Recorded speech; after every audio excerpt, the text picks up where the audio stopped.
Bonjour, nous sommes le 15 avril 2020. La décroissance du nombre de patients Covid au sein du Change continue doucement, avec en médecine 62 patients encore hospitalisés.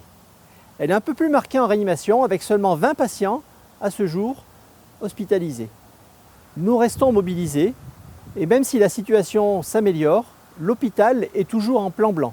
Nous avons déjà reçu l'aide depuis plusieurs semaines de la protection civile et de la Croix-Rouge et probablement vont se joindre à nous les forces des chasseurs alpins qui troqueront bien sûr leurs armes pour leurs bras musclés permettant d'apporter une aide que ce soit logistique ou dans le nettoyage.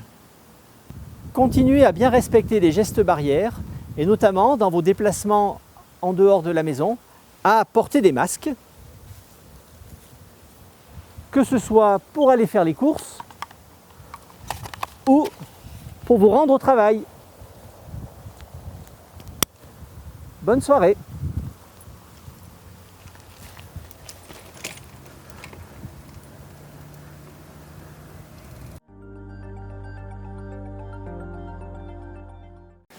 Alors là, il y aura deux stratégies qui vont probablement coexister. La première stratégie nécessitera de continuer à faire des tests virologiques pour continuer à identifier les malades, parce que c'est le seul test qui permet de prouver que le patient est excréteur du virus.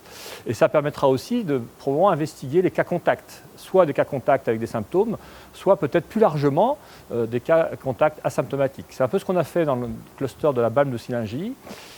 Sachant qu'on a limité les tests à l'époque parce qu'on n'était pas en capacité d'absorber une grande quantité de tests, mais actuellement la France est un peu mieux organisée, il a fallu peut-être quelques semaines pour arriver à ça, mais on sait maintenant qu'on aura des capacités bien plus importantes pour dépister un plus grand nombre de patients. Donc ça, c'est pour les patients qui seraient infectés. Et puis après, il y aura toute une autre batterie de tests qui va être assez intéressante, c'est de déterminer l'état d'immunité de la population.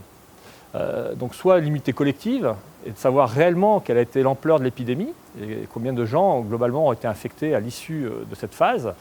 Et c'est intéressant pour le pouvoir public parce qu'on sait notamment qu'il faut atteindre un niveau d'immunisation important pour commencer à voir s'infléchir réellement la courbe épidémique, pour diminuer ce fameux R0 dont on a beaucoup parlé ces derniers temps, qui est à 3. Et donc on sait que si la population est infectée à 60-70%, on peut spontanément et de façon naturelle inverser la tendance. Et l'autre utilisation de ces tests pour détecter l'immunité, ce sera aussi à l'échelon individuel, et je pense notamment au personnel soignant qui a été impliqué au front, comme on dit, depuis le début de l'épidémie. Ce sera intéressant de savoir, pour ces gens-là, qui ont peut-être déclaré des symptômes minimes ou pas de symptômes du tout, savoir si ces gens-là ont été infectés. Ont des anticorps et ça permettra aussi d'être rassurant par rapport à la réintroduction du personnel dans leur environnement professionnel habituel.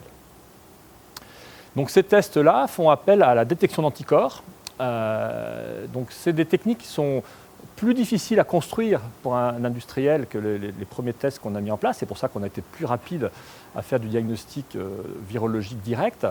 Mais maintenant, ces tests commencent à sortir et donc permettent de détecter les anticorps qui auraient été fabriqués par le patient après l'exposition au virus. Le problème de ces anticorps, c'est qu'ils sont fabriqués en général entre 14 et 16 jours après le début de l'infection. Donc on comprend bien que ces tests n'ont pas un réel intérêt pour dépister des malades, mais ils ont un réel intérêt pour faire un diagnostic rétrospectif, rassurer une partie de la population qui pourrait être immunisée, ou au contraire identifier les sujets négatifs qui, eux, pourraient continuer à entretenir un cycle et un réservoir de virus.